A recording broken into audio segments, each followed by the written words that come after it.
এইভাবে আপনারা টিকতে পারবেন না। তবে আমার একটা ভয় হয়, আশঙ্কা হয়, সরকার যেটা বলে এই শীত ওঠে কিনা সেটি আমরা জানি না, সন্দেহ আছে। এত দুর্বল, এত অসুস্থ সরকার, শীত টিকে কিনা সন্দেহ আছে। কিন্তু যতদিন তারা ক্ষমতায় আছে, দেশের যে ক্ষতিটা করবে সেটি নিয়ে আমি ভেবে সন্দেহান, আমি আশঙ্কা আছি। এই মন্ত্রিসভায় শেয়ার বাজারের 3 জন আছেন, 12 জন সংসদ সদস্য আছেন। এমনিতেই শেয়ার বাজার কয়েক দফা লুটপাট করেছেন।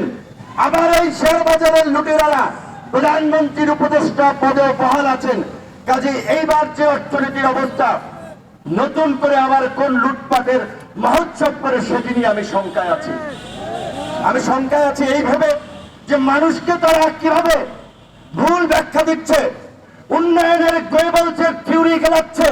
আপনারা দেখেছেন, আপনারা অন্তত ভালো করেই জানেন আপনারা কতটা জনবিচ্ছিন্ন, আপনারা কতটা জনসমর্থনহীন। আপনারা স্বতন্ত্র প্রার্থী দাঁড় করিয়েছেন, 2000 কোটি টাকা খরচ করেছেন নির্বাচনী উৎসব করার জন্য, কিন্তু নির্বাচনী উৎসব হয় নাই, এটি প্রহসন হয়েছে এবং জনগণ এই প্রহসন প্রত্যাখ্যান করেছে। আমাদের পরিষ্কার কথা, এখনো সরকারকে বলবো, আপনাদের শুভ বুদ্ধির উদয় হোক, অনতিবিলম্বে এই পার্লামেন্টে নির্বাচনকালীন সরকার বিষয়ে বিল পাস করুন, রাজনৈতিক সমঝোতা তৈরি করুন, অবাধ সুষ্ঠু নিরপেক্ষ নির্বাচন দিয়ে বিদায় নিন।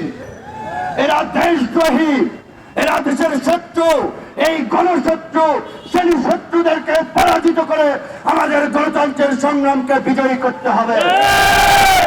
আজকে যারা সেফ জোনে থেকে আন্দোলন করছেন, কথা বলছেন, তাদের উদ্দেশ্যে 2টা কথা।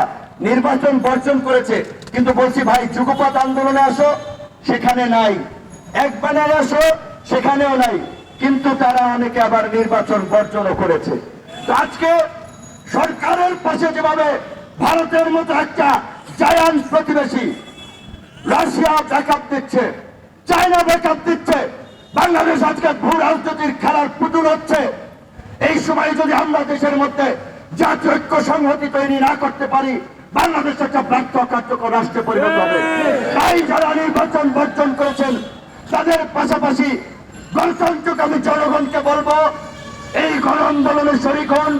গণ অভ্যুত্থানের মাধ্যমে আমরা এই সরকার হটিয়ে নতুন সংবিধান এবং নয়া ব্যবস্থার প্রবর্তন করব, যেখানে কোনো মানুষ না খেয়ে থাকবে না, চিকিৎসাহীনতায় ভুগবে না, তাদের নাগরিক মর্যাদা থাকবে।